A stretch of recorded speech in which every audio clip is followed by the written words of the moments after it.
Next up are two guests who actually took the bus all the way up from Calgary, Alberta. I want to invite Euan Thomson. I'm sorry to Brad in the booth. I'm just changing the order slightly for a speaker. If we can bring Euan Thomson up here, there he is. And Reed, do you want the puck on or no? No, we're good. Okay. All right. Yeah. So Each and Every is a fantastic organization working exactly to do what Dr. Janetta said about breaking this stigma and talk about tangible ways that we as businesses, as community members, and neighbors can get involved. So over to you.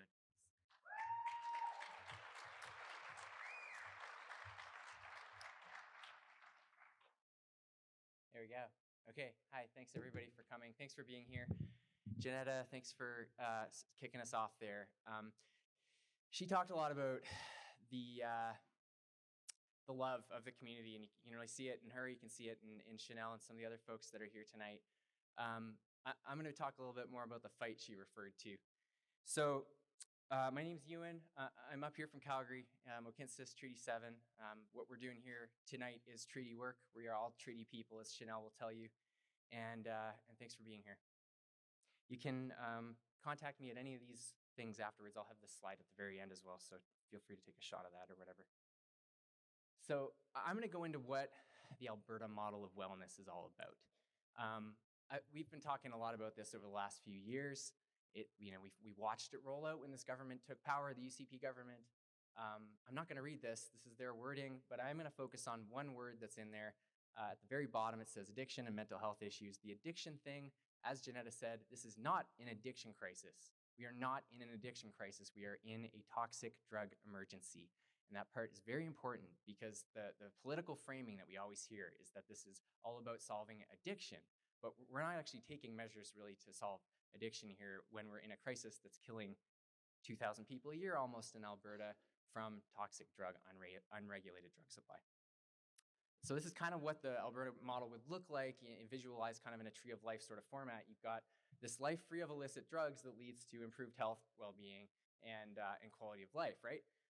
And that's all rooted in this pseudoscientific concept of recovery capital. And so what I would argue, and anybody really in the room that runs a business or operates a business would recognize, it actually looks more like a sales funnel. Now, this is a sales funnel that gets wider and wider as the years go on and is all about loading as many people into the top of the funnel to generate profits for what has become this recovery industry. And we put recovery in quotation marks because the word has been desperately co-opted by conservative interests that are trying to really individualize a problem that is systemic in nature. And there are lots of affiliates with this. The police and incarceration systems are all tied up in it as well. So we're going to hear certain catchphrases and talking points that come up repeatedly from this.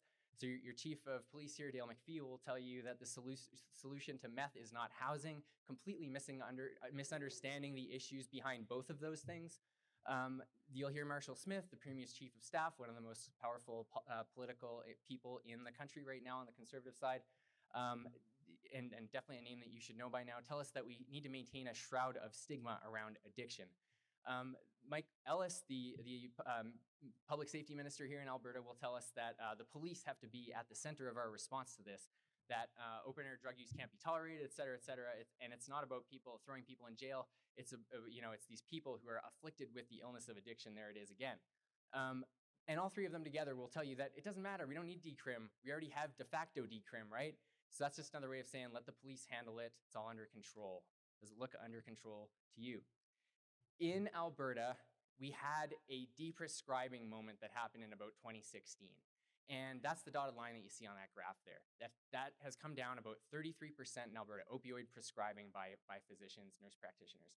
And against the backdrop of that massive decrease in prescribing of opioids, we have had an explosion of deaths. And most of these, as you can see in the purple bars, are unregulated opioid deaths. So this is not a crisis of pharmaceutical grade drugs. This is a crisis of an unregulated drug supply. Another false narrative that you'll often hear is that in 2022, we've made a huge dent in deaths in opioid overdoses in Alberta. That is also false. In Alberta, what we have had is when you adjust for, you add in the December numbers, you adjust for the mortalities that haven't been counted yet by the medical examiner, 2022 looks almost identical to 2021, which was the record year so far in the crisis. And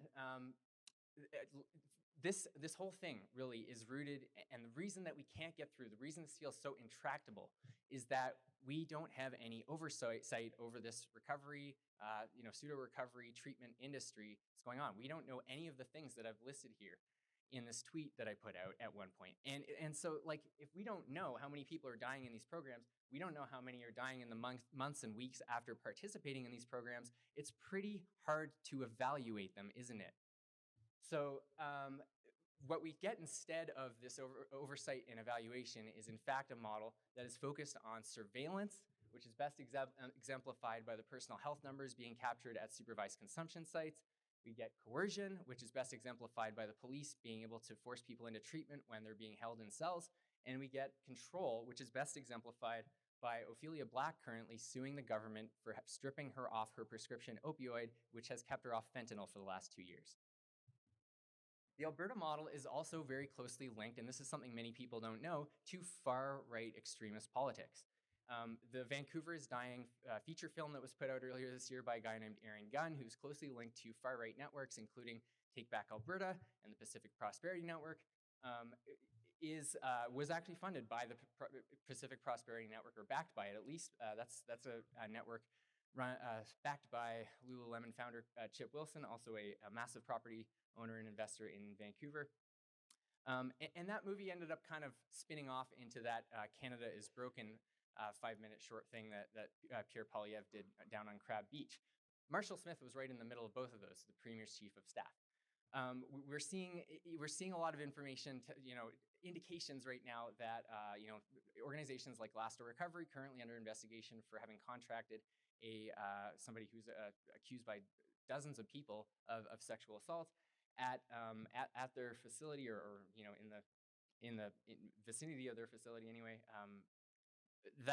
This organization is kind of in the middle of a lot of this as well, and it looks as though they're coming to Calgary next week. So the Last Door Recovery organization is responsible for organizing the Alberta Recovery Conference, and I think a lot of people are going there next week, with good intentions to make a good network and kind of unwitting to these issues that are underpinning a lot of the politics that are coming out of this sort of event.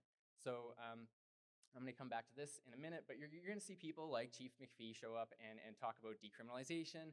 You're going to see people like Marshall Smith talk about the Alberta model, and Nicholas Milliken, Mental Health and Addictions Minister. So all these elements kind of fit together, right? You've got this model where you've got a widening sales funnel that finds different ways to feed people into the top of the funnel under forced conditions, more and more every year, because that's what that sort of growth model requires.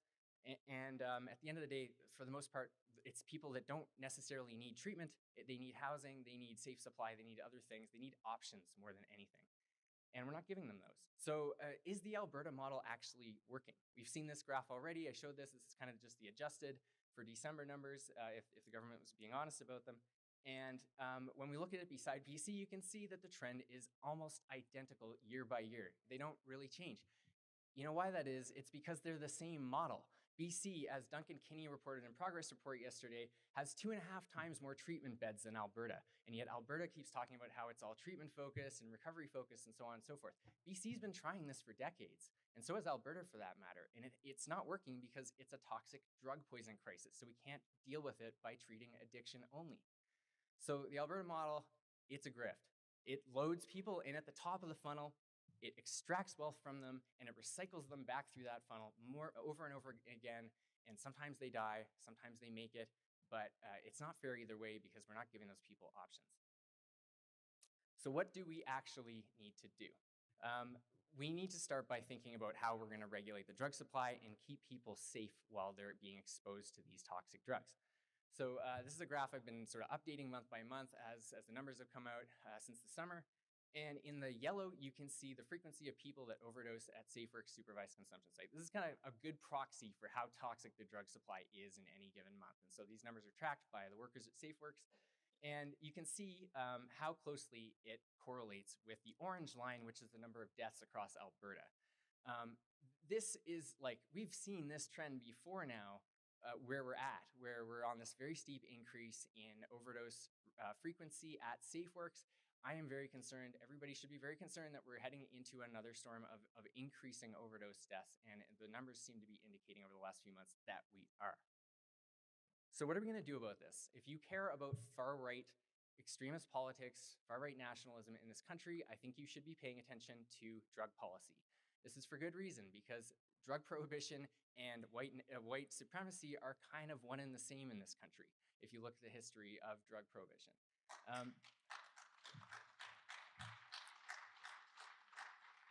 So we're going to be protesting the Alberta Recovery Conference on Tuesday. If you have friends in Calgary, if you can make it to Calgary, please come. We're going to be down there at noon, February 21st, downtown on Center Street, right outside the conference. And you can find the information on it. You can share the RSVP. Please do RSVP if you can, if you feel comfortable doing so. You don't need to, but it would be great. You can find that at the Substack there. You can find a whole bunch of other information, a lot of these graphs and stuff like that you'll find in there too. So feel free to poach any of that information. It's public info. And I'd love for people to just have access to this stuff, because somebody needs to be telling these stories. Thank you so much.